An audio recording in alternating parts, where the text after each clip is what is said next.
Welcome back to the vlog. Come on some adventures with Matt. Is it a requirement now that 4 patrol vehicles go to every time someone gets goes there every time someone gets pulled over? Because there was just another one. I'm like coming around the corner. I'm like, why does it look like there's so many flashing lights? And it's someone in a Nissan Juke. No one that buys that boring of a car has ever committed a crime. Maybe they were going like 1 mile an hour over. I mean, a Juke can barely manage that. Oh no, actually the Nismo ones are kind of sweet, even though they're ugly. But yeah, like all jokes aside, like what on earth? I mean, unless they have found a body in the trunk, or like 50 kilos of coke, or I guess, well, what's going on now? A bunch of fentanyl. Like why? Like, I mean, that's the thing. That's when, like, I don't know anybody still like cops or heroes. It's like they need 12 people for backup because of a speeding, like someone being pulled over for speeding. Like, I wouldn't call that a hero. And I mean, then a lot of them are just bullies too. So it's like that isn't, none of that's a good sign. I don't know. Okay, so it's always miserable to fit the truck in. But I mean, really, like, the spot's barely long enough for the Jeep. I mean, I kind of went over it because I'm way out in the front. And then, like, it's about, like, you think about how much I'm over. I'm about exactly the size of the spot in one of the shortest vehicles they make. Talk about dropping the ball. I literally, like, had to shove that box and that box to get down this aisle. If I did this when I was working at a grocery store in high school, I would have been kicked. I would have been fired. I would have been kicked out the door. This is insane. That was definitely interesting. Because as bad as that one aisle I showed was, like, almost every aisle had at least a couple things. Then the worst one, though, was the beer aisle, because it's, like, down at the one end is, like, cheese and stuff. Then at the other end's, like, the refrigerated, like, energy drinks, so we always cut up that aisle last. And I don't know why it was over there, but somebody blew up a bag of flour, and they had a pallet of beer, and, like, 9 stacks. I mean, that's not the Safeway's fault, that's the vendor's fault, but, because, for those who aren't familiar, for the most part, bread is done by a vendor, booze is done by a vendor, soda is done by a vendor, chips are done by a vendor. I think that's about it, or at least it was in my day. But yeah, that one set of doors that we've, like, probably vlogged, like, why are these doors locked? They have brand new doors now on that end. It's neat. I was a little disappointed though, because when we were at Albertsons and Anaconda with my parents, Nathan saw pumpkin pie frosted mini wheats, and I already love frosted mini wheats, so I was like kind of stoked. Didn't see him. Sad. That's another thing I wanted to say too, is like, okay, so even though like taking the keys out of it when I drop him off, like when I get, okay, I need them when I get in, when I get back in from dropping Nathan off, and then like when I get back in at the grocery store, there's like, and I've driven it like probably 2 or 3 times, where I was in and out a couple of times in the last like 2 or 3 days. But yeah, if you have a vehicle that doesn't have push button, and like your other 2 vehicles, or 3 or 6 or 1 or whatever do, does anybody else have that same problem where it's like you get in and you're like, oh, and then you gotta like, while you're already in, fish your keys out because you're like, crap, this isn't a push button. So hopefully one of the last on this construction. Nathan just noticed, like I realized they milled a lot, but there was a spot where they milled like a 1/4 mile non-stop in one lane, and then as it got to the bridge, they did both lanes, then did both lanes on the other side of the bridge, and like none of it still feels that smooth. It's baffling how bad they are.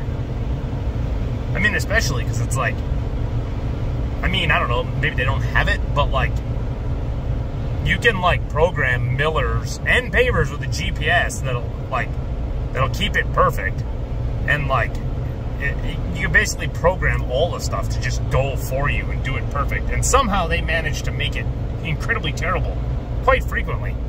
It's kind of baffling. I mean, even if they have old stuff though, you set, like if you mill it, as long as you set the miller the same. But yeah, even if you have older stuff, if you set the miller, like all you have to do is set it and go. Same with the paver. Like how you end up with a bunch of waves and humps and bumps, and it's like, yeah, okay, you might end up with like an issue if you have to like stop and wait for more asphalt to come to you, but either way, then that's a logistical problem, which, you know, they clearly have those, I guess. I don't know. Okay, that's one place I'll give them a little bit of the benefit of the doubt, is like our miller we had at H&H. One of the hydraulics was leaking, so it like bleed one corner down. But I think that's why we never had highway or anything, because they knew, like, if, you know, if we were trying to do highway, they'd be like, dude, your Miller doesn't even work right. Like, no, you're not doing it unless you fix that. But yeah, I mean, like, if you're about to do a highway job, you make sure stuff like that ain't happening, though. And then at the same time, it'd be consistent, because, like, the bleed off would be the same. So you'd have your Miller would dip, and then it'd dip again. So then what would happen is you'd have low spots underneath the asphalt. So then you'd lay the asphalt on thicker, but then because of the difference in the base, it would still make waves, but they'd be consistent. There's just like random bumps wherever on this. It's like, yeah, I don't know. So one of my friends at work got me like a bag of goodies for my birthday, because she wasn't at work for my birthday. Well, neither was I, but you know what I mean. And so I'll pop in the picture I took of the stuff before I put it all away. But I'm sitting here with the candle lit that she got me, and now I'm gonna work on some editing until Matt gets home. But yeah, she got me this cup too, which is really pretty. I was drinking water out of it at work. But yeah, I'll pop in the picture of the rest of it. Thank you, Melissa. Okay, this breaks my brain. We're on the interstate. We're in a construction zone, but they're done. Like, I watched them, like, as I was going by last night. They did their last pass, but there's not even equipment left. There's no equipment, no construction going on, no workers, nothing. Literally all they got to do, I bet by like 10 o'clock Monday morning, they come pick up the cones. That's all that needs done. And someone's actually, I mean, granted, yes, a cop would jump on the opportunity to get a ticket out of it. But at the same time, like, there is no reason to be going 35. Even though it claims the speed limit is 35. This happened to me last night, too, because last night it was the same thing, but it was the middle of the night. Like, I mean, and then on top of that, like, the cones go for like a mile for them to pave an exit ramp. Like, they should go like a couple hundred yards on each side of it, which on the inside they do. But, like, that should be the most the cones do. Is it's like, oh, okay, yeah, we gotta like go a couple hundred yards past the exit ramp we're paving. Like, I don't even know. Like, we're like 2 months into them paving, like doing a paving job that like a good team could do in like a day, and like a good team that works in Montana could do it in like 2 weeks.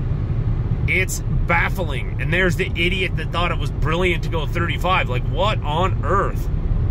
Super old person, I guess that makes sense. But still, I mean, like, it kind of makes me think, though. It's funny, because I thought about this the other day when I was like, I wasn't even speeding much. I was going like 27 and a 25. But if you want to get really technical, like, the majority of people on Earth, like, break a law every day. Because even if you're going 1 mile an hour over, technically, I mean, it doesn't matter, but I mean, technically you're breaking a law. And I mean, you know, like, even if it's something like, oh, you're going downhill and you like coast a little bit too fast, your cruise doesn't hold great. Like, well, I mean, I guess not everybody, but anybody with a car. And then, I mean, like, if like, you're even like people that don't have cars, if you're crossing a crosswalk and the light changes from walk to don't walk when you're in the middle, technically at that point you're jaywalking.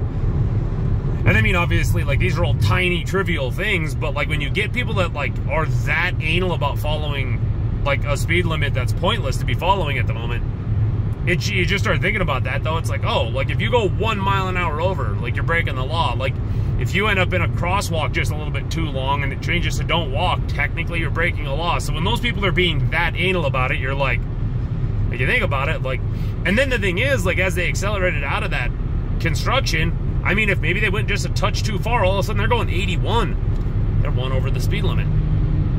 And went from being like the person that's holding everybody up, like overly following the law, to breaking the law. And it's interesting. And I mean, and then if you're like, okay, maybe not every day, but if you go through like a lifetime, anybody that's ever been in a car has broken the law at least once. Like, almost anybody that's crossed the street's broken the law at least once. Like, it's kind of if you want to get super, super technical, which is what people like that seem like they want to do, like, yeah, it's kind of fascinating to think about. I think I might have accidentally just caught that, but we'll have to see. But yeah, I swear there was 2 of the mile marker 15 signs, like basically like on top of each other. Okay, I figured it out because I didn't pay attention for 14 or 214, but 213 was like that, and I noticed one of them is super faded. I mean, I don't know why they, like, if they're just replacing them, I don't know why they wouldn't pull the old one as they put the new one in. Or maybe they're just like, screw it, it doesn't matter if there's 2, but we need one that's readable. But, yeah, because, yeah, it's happening here too. Yeah, see, because that's kind of more like, I guess part of the 2 was ripped off. But that was more like what 15 was like. But then when I saw 13 was like super faded, so like, oh, okay, now that makes sense a little bit. But like 15 was fine. Like, why would you just say screw it, replace all of them, even if some or most of them are fine? I don't even know. I mean, this is like kind of, I've mentioned that before, like, yay, our tax dollars at work. Woo! We got our money stolen by the government because taxation is theft. To do crap like this and then give billions of dollars to other countries that none of us will ever visit or care about, or the vast majority. Okay, see, like, that one doesn't have one now. So maybe they are being selective about it. But I'll have to rewatch the video, but I didn't see any problem with 215. Weird. Thank you so much for watching this video. If you enjoyed it, don't forget to like, comment, subscribe, share it with your friends, and we'll see you in the next one.